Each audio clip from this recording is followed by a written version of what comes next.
há de fato uma importância muito grande em tudo que a gente fala. Se você precisa ter certeza do que você fala. E outra coisa mais, é importante que você tenha essa disposição para ensinar, disposição para aprender, porque o melhor professor é aquele que nunca perde a capacidade de aprender. Então, à medida que eu falo com os irmãos, eu também estou aprendendo, e de tal forma o Espírito Santo vem falando ao meu coração, e isso é importante que nós notemos. E nós estamos falando sobre eclesiologia. Eu quero ver se eu consigo terminar hoje esse texto sobre eclesiologia, para que a gente possa entrar em outro ponto de ensinamento para a igreja. Outra coisa, eu preciso dizer para os irmãos que o que eu estou falando aqui não é uma criação minha, não é uma ideia minha, é o ensinamento da palavra de Deus, é a palavra de Deus escrita aqui com interpretação, conforme também a Igreja Batista ensina. Isso daqui são estatutos da nossa igreja.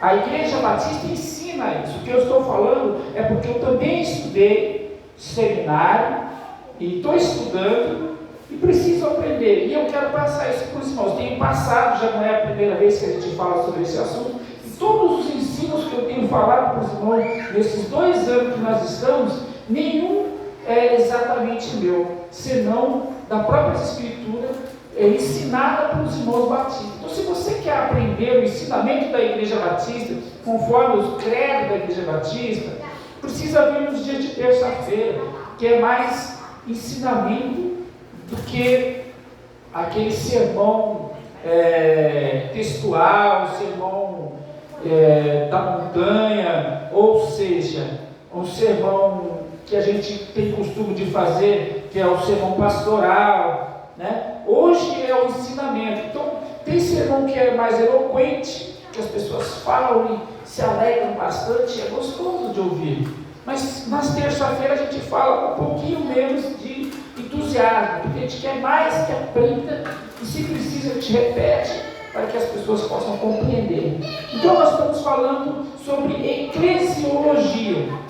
Eu tenho falado isso, e eclesiologia quer dizer ensino sobre a igreja, doutrina sobre a igreja, ensinamento sobre a igreja, discipulado sobre a igreja, porque discipulado também é ensinamento, ensinamento é discipulado, doutrina também é ensinamento e doutrina também é discipulado.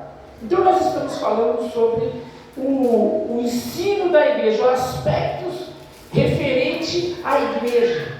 O que é a igreja? Então nós já temos falado bastante sobre este ponto, mas hoje o tópico que eu quero levar aos irmãos a pensar comigo é sobre duas ordenanças de Jesus. A igreja e suas ordenanças. A igreja e sua ordenança no Novo Testamento, ela se declara em 2 ordens deixadas por Jesus Cristo. 2 ordens. Eu sei que vocês provavelmente devem saber quais são elas, né? Alguém sabe? Pode falar. Quais são as 2 ordenanças deixadas por Jesus Cristo? Não lembra? A ceia e o batismo. Perfeito.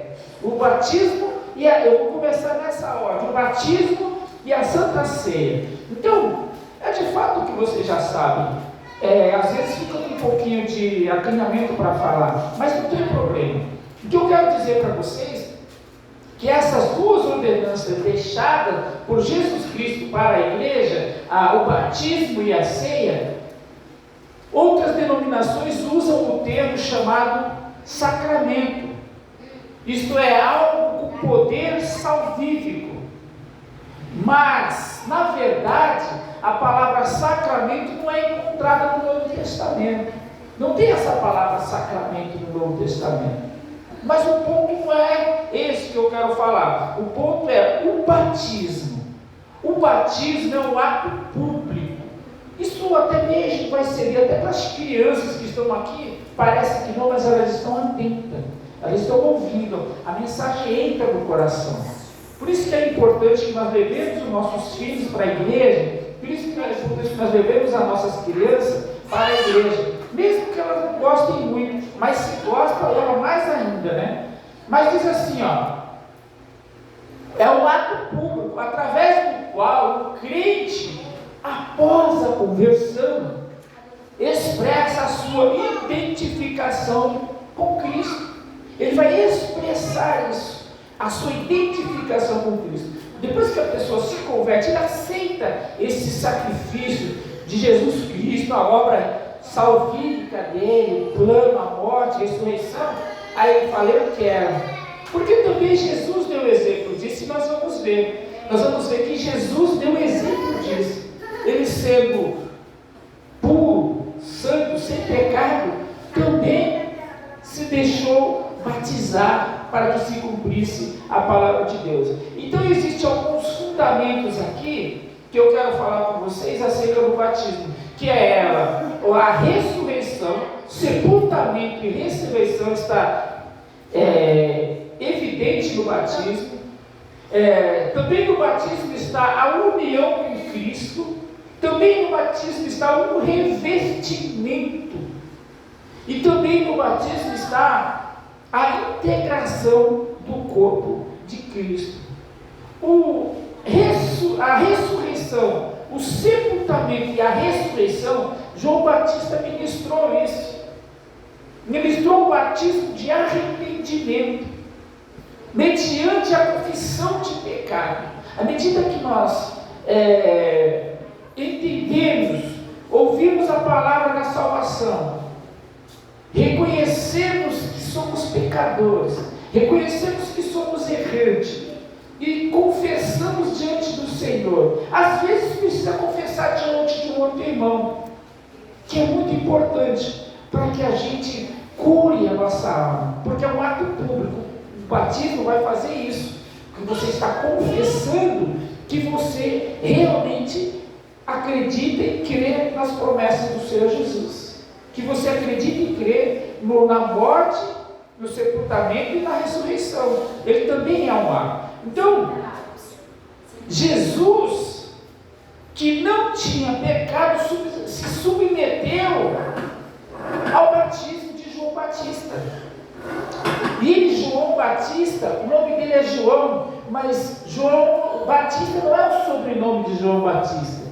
João recebeu esse sobrenome Batista porque ele batizava. Está entendendo? Ele batizava, é simples isso, né? Fácil de entender isso. Mas para alguns não compreende isso, acha que pode ser o seu sobrenome. Mas está aqui João Batista, batizava, então ele recebeu, João recebeu esse título de Batista, de batizador. Então, tornando-se igual aos pecadores, Jesus se submeteu-se ao batismo de João Batista, simbolizando de maneira tão maravilhosa de que ele morreria e ressuscitaria para todos eles. Da mesma forma que Jesus desce as águas, ele está dizendo que ele está morrendo, ele está se entregando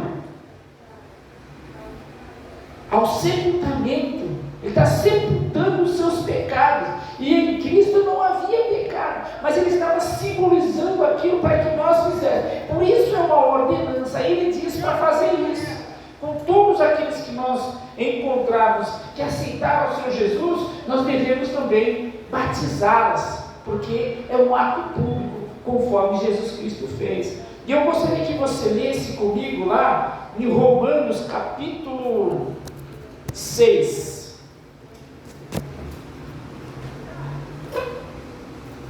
Veja só o que diz Romanos capítulo 6.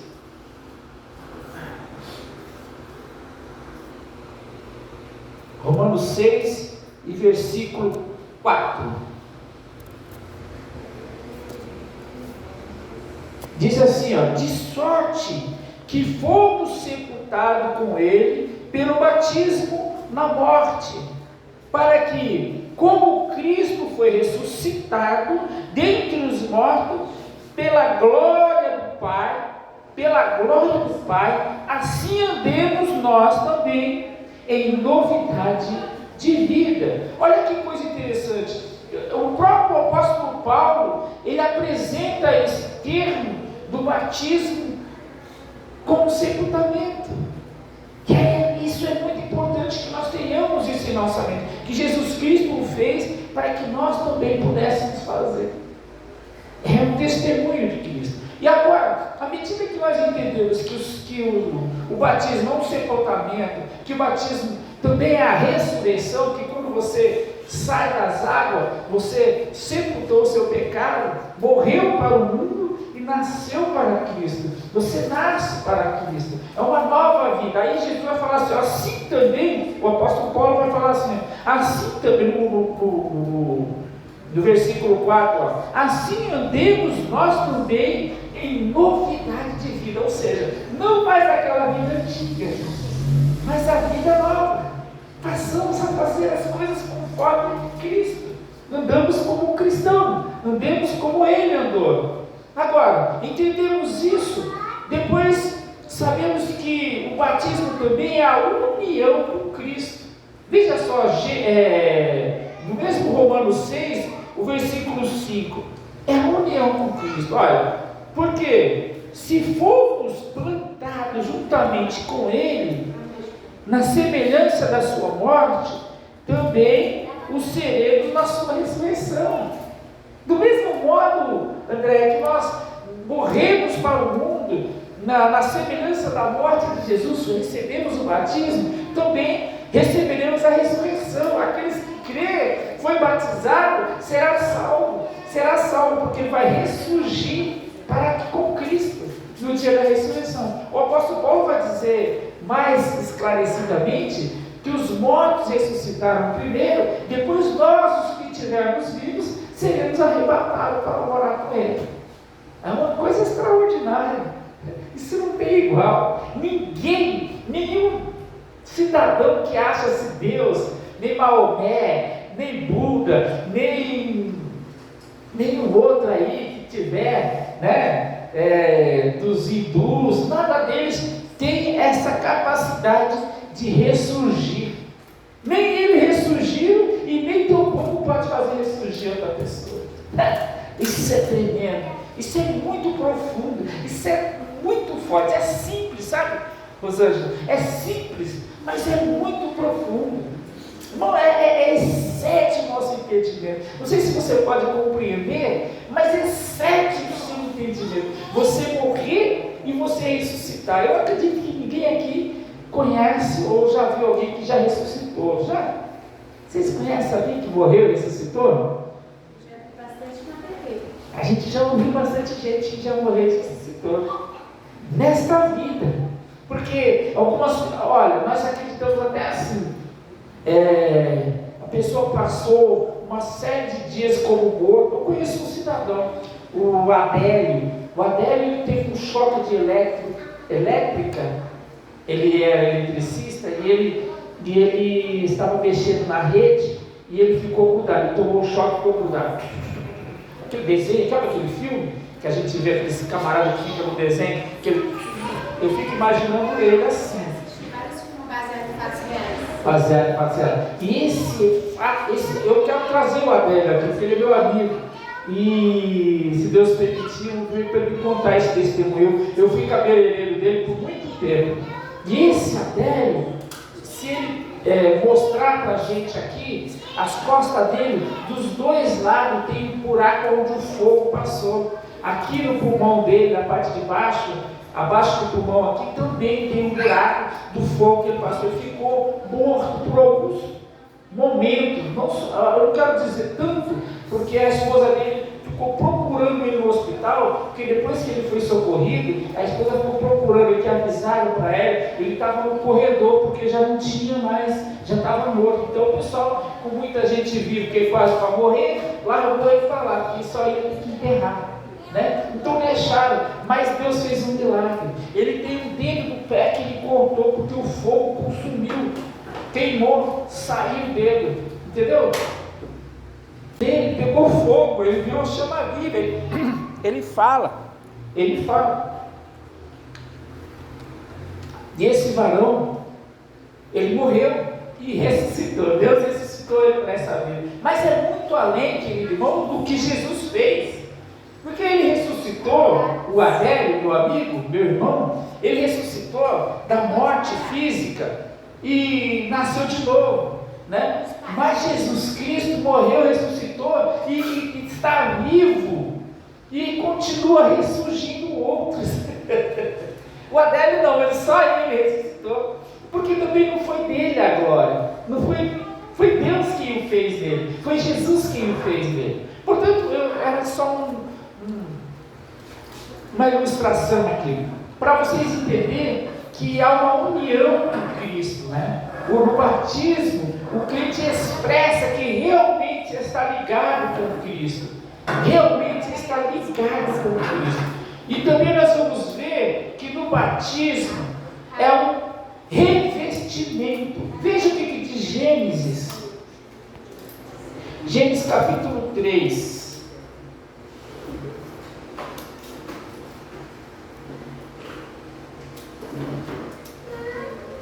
Gênesis capítulo 3, versículo 26 e 27. Eu vou ler para você, não se preocupe que eu vou ler para você. 26 e 20.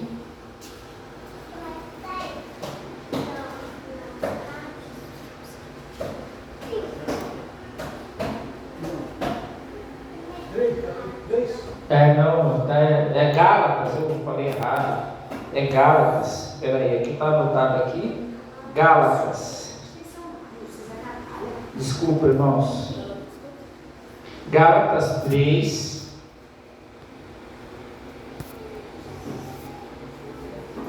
Vinte e 27. Eu vou ler para você aqui, perdão. Mas diz assim, ó, Gálatas 3, 26 e 27. Porque todos sois filhos de Deus pela fé em Cristo Jesus.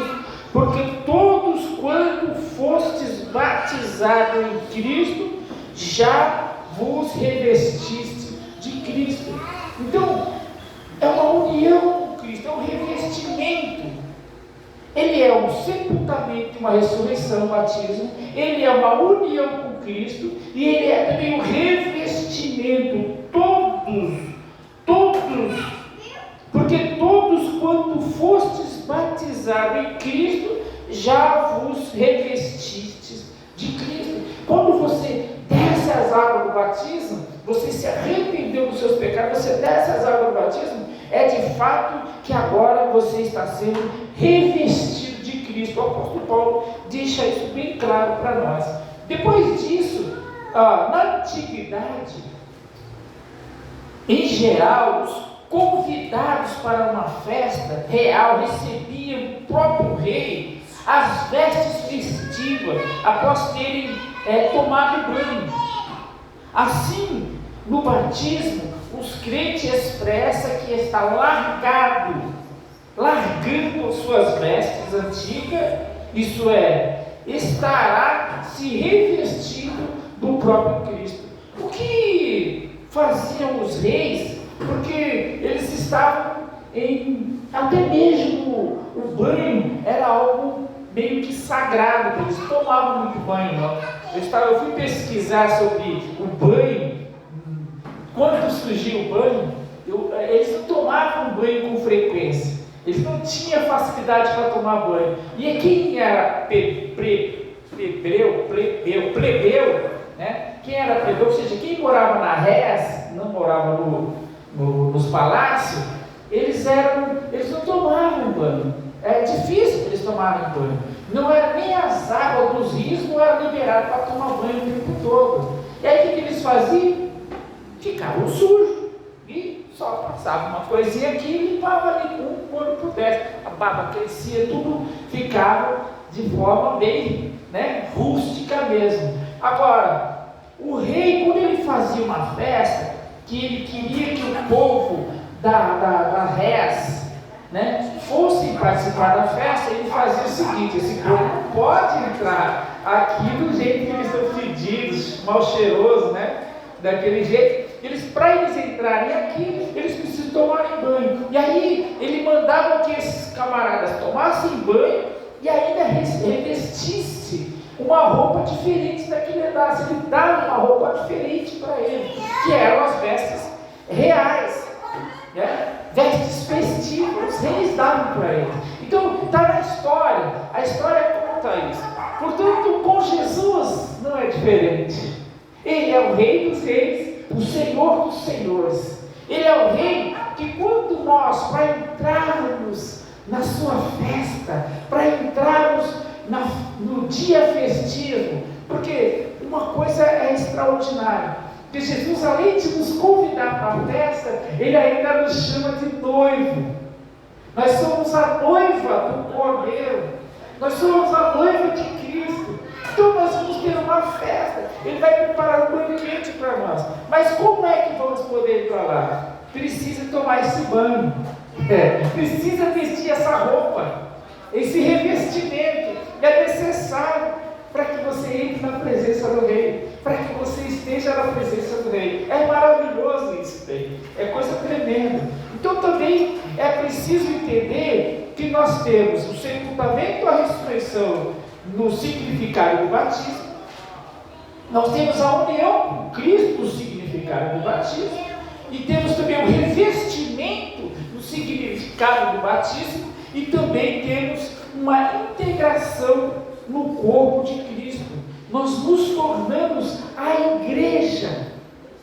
Deus nos integra a nos tornarmos igreja dele. Nós somos corpo, assim como nós somos noiva de Cristo, nós também somos a igreja dele. Veja só o que diz lá em 1 Coríntios, capítulo 12. Abre a sua Bíblia aí. Irmão, nas terça-feira você pode trazer a anotação, você pode trazer capítulo 12 de 1 Coríntios,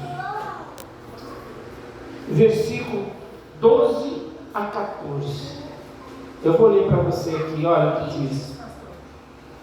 1 Coríntios 12 a 14, porque aqui nós estamos falando da integração do corpo de Cristo, a igreja. Diz assim, porque assim como o corpo é um e tem muitos membros, e todos os membros, sendo muitos, são um só corpo, assim é Cristo também. Pois todos nós fomos batizados em quê? Em um Espírito, formando um corpo, quer judeu, quer grego, quer servo, quer livre, e todos temos bebido de um Espírito, porque também o corpo não é um só membro, mas muitos. O corpo não é um só membro, mas muito não. Nós fazemos parte deste corpo, cada um membro. À medida que você foi batizado, também recebe essa porção do Espírito, bebe do Espírito, o Espírito Santo vem sobre nós. Então, você faça ser integrado nisso. Por isso que é importante pedir o batismo, por isso que é importante ser batizado. Deus faz tudo isso. E o significado do batismo também é uma coisa extraordinária. É um compromisso de fé. Você firma com Deus um compromisso de fé. O batismo nos proporciona uma boa consciência diante de Cristo. Nós podemos ver 1 Pedro 3, versículo 21. Você lê depois. Conforme Marcos capítulo 16 e 15. É um ato de obediência à palavra de Deus. Uma resposta de fé. É um compromisso que a pessoa faz diante de Deus para servi-lo até o fim, mesmo com o risco da própria vida. A decisão pessoal de seguir Jesus é expressa na aceitação por fé e no batismo. Olha que magnífico! Só que é doloroso, só que é custoso, tem preço. Se for preciso que você rejeite a morte por amor de Cristo, é importante que rejeite. Ou seja, eu vou morrer pelo nome de Cristo, eu vou viver pelo nome de Cristo, eu vou sofrer pelo nome de Cristo, eu vou ser feliz pelo nome de Cristo. E aí, à medida que você recebe o batismo do Senhor, você agora assumiu um compromisso de fé. Coisa tremenda. Então, observação: o batismo não é um sacramento, porque em si mesmo não pode salvar. Em si mesmo não pode salvar. O batismo também é um ato da pessoa que creu em Jesus. A pessoa que creu em Jesus como seu Salvador pessoal, em obediência ao mandamento do Senhor. À medida que você recebe o batismo nas águas, você recebe o batismo do Espírito Santo, agora você está obediente ao Senhor, seu Salvador. E para que isso seja muito claro, eu não vou deixar para que conclua com a obra da ceia do Senhor na próxima semana. Nós já estamos chegando às 9 horas aqui, né? 9 horas, então nós vamos encerrar aqui. Seja muito bem-vindo, viu, jovens? Seja muito bem-vindo. Muito obrigado por vocês terem vindo.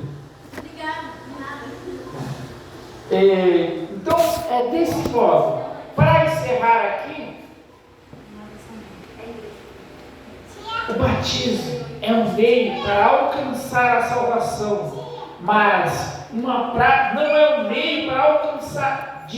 Vou dizer de novo: o batismo não é um meio para alcançar a salvação, mas uma prática daquele que já é salvo. Você foi salvo, você pratica o batismo, você desce as águas e você vai ser novidade de vida. Então, porque alguns podem pensar: se eu não for batizado, eu não vou ser salvo. O batismo é para o salvo. E de uma certa forma, Deus tem os seus planos específicos para cada um. Há alguns que já foram morar com Cristo sem nem passar pelas águas do batismo. Mas é uma ordenança do Senhor: ide e batizai em nome do Pai, do Filho e do Espírito Santo. Marcos capítulo 16, 15. Amém? Vamos fazer uma oração. Querido Jesus, eu quero te agradecer, Senhor, por tudo que o Senhor tem feito por nós, Senhor. E hoje tivemos aprendido tanto pela sua palavra, Senhor. Hoje tivemos aprendido tanto, Senhor, pelo ensinamento que o Senhor colocou no meu coração. Nós estamos falando sobre a eclesiologia, sobre o ensinamento sobre a igreja. E o batismo hoje foi um ensinamento que passamos, ó Deus. E é muito importante que nós tenhamos isso em nossa vida. Que almas possam ser batizadas, vidas possam ser batizadas aqui, porque são salvos, Senhor. Os salvos batizam, porque são salvos. Meu Deus, nos ajuda a seguir os teus preceitos todos os dias da nossa vida, em nome de Jesus.